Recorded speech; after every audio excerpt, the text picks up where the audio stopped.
Então, a gente está aqui hoje, eu sou o Daniel. Meu nome é Abner. E eu sou a Giovana. E nós estamos todos aqui porque a gente está fazendo o cartão de líder jovem e tem um requisito que pede pra gente falar uma reação ao livro Nossa Herança, que é esse que eu tô na minha mão, esse livro lindo, delícia de livro, ou o filme Onde Tudo Começou. E aí a gente está aqui para falar essa reação e a gente vai começar um pouquinho sobre como começou a história do Adventismo. Com certeza. Acho que também você já deve saber, mas tudo começou... Tudo começou. Querendo ou não, é o filme que também a gente pode ler, é um compilado muito gostoso, que fala também que tudo começou com Guilherme Miller, quando ele estudando as profecias, descobriu e como fazer a contagem da visão de Daniel. Eu acho que o legal de a gente falar de Guilherme Miller é pegar que ele era um cara que era um fazendeiro, um cara da roça, e pensar que um cara que não era o atalaia da vida naquela época, não era um atalaia, ele fala assim, pô, porque eu vou passar a mensagem para isso? Então muitas vezes a gente pega hoje em dia, muitos jovens que falam assim, poxa, porque eu vou passar a mensagem para os outros, sendo que existem pessoas mais capacitadas. Igual aquele esquema, não é apenas as pessoas que fazem teologia que realmente podem levar mensagem, todos nós podemos fazer isso. E você se identifica bastante na pessoa da roça, Guilherme Miller? Com certeza. Guilherme Miller, depois de ter essa visão, ele ficou muito tempo preso, ele não tinha essa vontade de sair. Porém, teve um momento que ele percebeu que estava chegando o tempo, tecnicamente, a contagem que ele tinha feito, em 1844, que ele falou... Mas peraí, rapidão, a gente tá falando da visão, mas que visão, que foi isso? Que a gente falou só a visão. O que seria isso, Daniel, você quer explicar? O que seria a contagem? Naquela época, a gente não tem as facilidades que temos hoje em dia, não existia internet, não existia biblioteca, então era tudo na raça. Eles estudavam a Bíblia, era papel, pena de ganso com tinta e a Bíblia para eles fazerem anotação. Então o que acontece? Eles pegaram a profecia de Daniel, das 1800 tardes e manhãs, e eles tiveram uma interpretação incorreta da profecia. Eles acertaram na profecia, acertaram que era uma profecia. Acertaram no tempo, no tempo, erraram a profecia. Erraram a profecia. Isso. Eles identificaram que no versículo que o santuário seria a terra e a terra seria purificada. Porém, nós sabemos, agora, depois de vários estudos, graças a esse pessoal, a essa geração, que o santuário a quem estavam se referindo era o santuário celeste, no qual Jesus estava no lugar santo e passaria para o Santíssimo. Ele começou e ele colocou a primeira data para 22 de outubro de 1843. E aí ele fez a contagem e um pouco antes de acontecer, ele começou a entender que ele deveria ter contado o outro e ele começou a fazer a predição sobre o ano zero e tudo mais, acabou não descontando esse tempo e jogou para 1844. Quando chegou esse período, várias pessoas foram levadas ao advento, tiveram pessoas fazendo publicação, diversas coisas, pequenos grupos. A gente agora está no evento e a gente sabe como que é ter esse tanto de gente aqui num evento assim. E tinha mais do que isso que a gente tem aqui de 3.000 pessoas. Tinha muito mais que isso esperando a volta de Jesus. Um pouco antes desse evento, que foi quando eles se reuniram em uma grande tenda para poder esperar a volta de Jesus, é bonito ver que por mais que Guilherme Miller tenha recusado passar a mensagem, quando ele realmente aceitou o seu chamado, Deus foi maravilhoso. E em poucos meses ele conseguiu falar para diversas pessoas e isso fez com que várias pessoas aceitassem o advento. E aí chega o grande dia, 22 de outubro de 1844. Depois de eles terem feito várias coisas, todas as pessoas venderam terras, venderam casas, venderam tudo que eles tinham, desapossaram de tudo, deram dinheiro para as publicações. Chega o dia e passa meia-noite e nada, e eles ficam na espera até de manhã, quando eles percebem que Jesus não vai voltar. acontecer. E aí, dentre um desses grupos, um homem chamado Hiram Edson, quando um dos que não desanimou, ele pensou assim, agora a gente não pode desanimar, porque isso não significa que Jesus não vai voltar. E aí quando eles saem pelos campos correndo para avisar os outros grupos, para animar os outros grupos, os outros adventistas, não adventistas do sétimo dia, mas aqueles que esperam a volta de Cristo, o que ele faz? Passando pelo milharal, ele tem a visão do santuário celeste. E ele entende que a purificação, que é a Giovana, a purificação, ela na verdade não era para a terra, mas o santuário celeste. E Cristo estava passando do lugar santo para o lugar santíssimo para poder interceder por nós e começar o juízo investigativo. Eles olharam para o céu assim, Preto e branco.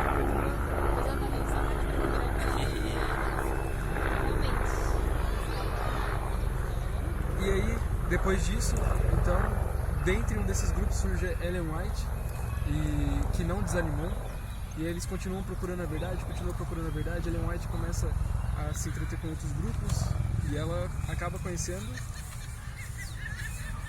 esposo dela. Exatamente. Eu acho que dessa parte a gente pode ver que é muito interessante que eles não desanimaram. Por mais que depois que teve toda aquela parte do grande desapontamento, eu acho que o mais difícil foi você parar e continuar a sua vida. Depois de ter feito toda a sua vida em favor do evangelho, eles não desistiram. E eu acho que muitas vezes a gente programa um evento, programa uma coisa, uma vigília jovem, isso não dá certo. Às vezes a gente pensa em desanimar. Você já pensou toda a sua fé estar estruturada em uma coisa e depois se descobrir que aquilo não se concretizou? Eu acho que isso é uma coisa que a gente pode aprender com os nossos pioneiros. Que a gente não pode desistir quando as coisas dão errado. Então, a gente chega no início da Igreja Adventista. Eles demoram, eles receiam, e depois de muito, muito tempo, de várias intervenções de Tiago White e Ellen White tendo as visões dela, eles começam a se organizar como igreja. E aí eles começam com a Assembleia Geral, eles começam com primeiro nomeando a igreja, né, que é importante. E aí depois eles começam com as Assembleias Gerais, depois muito tempo vem as divisões, as uniões, as associações, e também depois surge o Ministério Jovem, que é esse que a gente está fazendo o cartão de líder jovem agora. Né? Tanto que a gente tem um livro para isso. Mas eu acho bem legal se a gente for pegar, e eu gosto de tentar pensar como seriam as coisas hoje em dia. Eu penso assim, pô, eu tava pensando no começo, assim, antes de ver o filme, ler o livro, assim, poxa, por que aconteceu isso? Porque Deus permitiu que eles vissem uma coisa errada e isso continuasse pra frente e não avisou antes. Mas só que isso foi meio que um necessário para que a mensagem tinha que ser naquela hora. Se fosse depois, ou se fosse antes, talvez não teria o mesmo impacto que ela teve.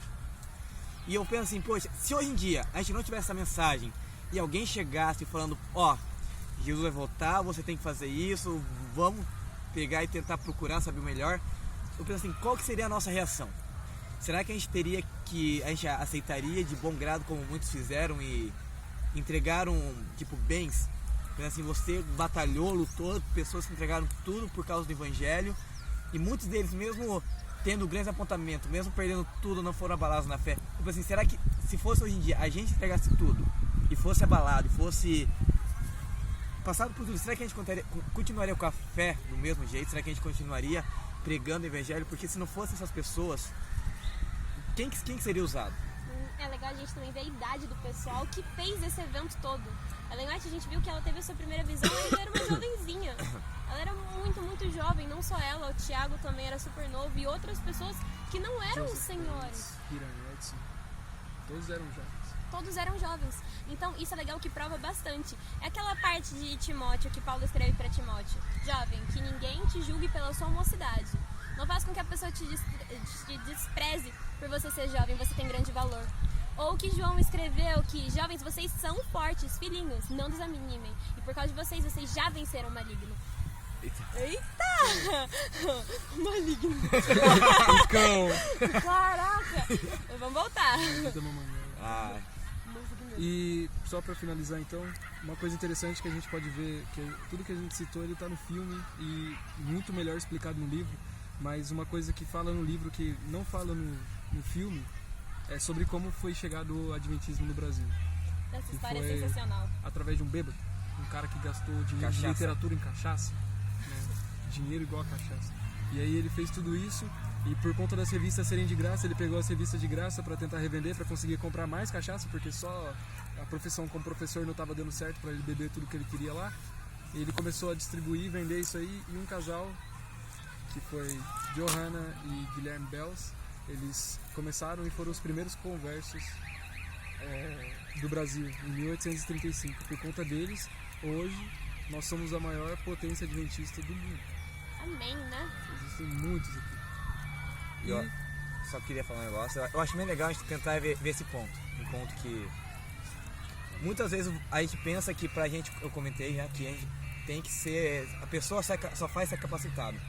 Mas vamos pegar, por exemplo, o Guilherme Miller. Era fazendeiro, como eu comentei, e ele não queria essa responsabilidade. Ele não queria ter a responsabilidade de pegar e falar, pô, tem tanta gente melhor. Vamos pegar a Ellen White. A Ellen White teve 2 pessoas antes dela que não aceitaram o chamado, até chegar ao terceiro que foi ela, e ela aceitou o chamado. E a Ellen White tinha os problemas de saúde dela. O pessoal não dá... cheio de complicações, mesmo assim levou o evangelho pra frente. Então acho que é muito bom de pensar assim, falar assim, pô, eu sou só um jovem. Mas só que Deus não quer pessoas capacitadas.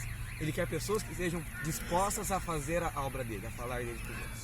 E é incrível também a gente perceber que, por exemplo, a gente nunca está tão longe de Deus, que Ele não pode resgatar a gente. Guilherme Miller, além de fazendeiro, ele foi soldado, ele era veterano de guerra. Ele passou por muitas guerras, inclusive as guerras mundiais. E ele teve bombas explodindo ao lado dele. Depois ele saiu, ele virou cético por conta dos amigos, entrou na maçonaria, saiu da maçonaria, deixou de ser cético, continuou estudando até que Deus iluminou ele com a visão. Então, ele não foi tão longe que ele não pudesse voltar e fazer toda a diferença. Ele não conheceu a verdade sobre o sábado, ele não conheceu a verdade sobre a carne de porco e a reforma de alimentação e saúde, mas ele foi o cara que levou tudo isso para frente. Se não fosse ele, assim como os outros dois caras que vieram antes de Ellen White, que não quiseram aceitar, eles perderam a graça, mas Cristo sempre esteve atrás dele, assim como ele está atrás de nós. Sim, e é legal ver que nós, os jovens, o Ministério Jovem da Igreja Adventista, depois que ele foi formado e realmente as suas crenças firmadas, ele só cresceu. E assim estamos se multiplicando cada vez mais. E graças a esse ministério, outras igrejas de outras denominações também abriram ministérios jovens. Nós somos pioneiros disso. Nós não precisamos imitar outras igrejas colocando shows dentro da igreja, colocando luzes e coisas assim, porque não é isso. Nós precisamos colocar cada vez mais Jesus, porque foi isso que eles fizeram e deu super certo. Esse foi o nosso comentário. Fé no Pai. Que o líder jovem sai.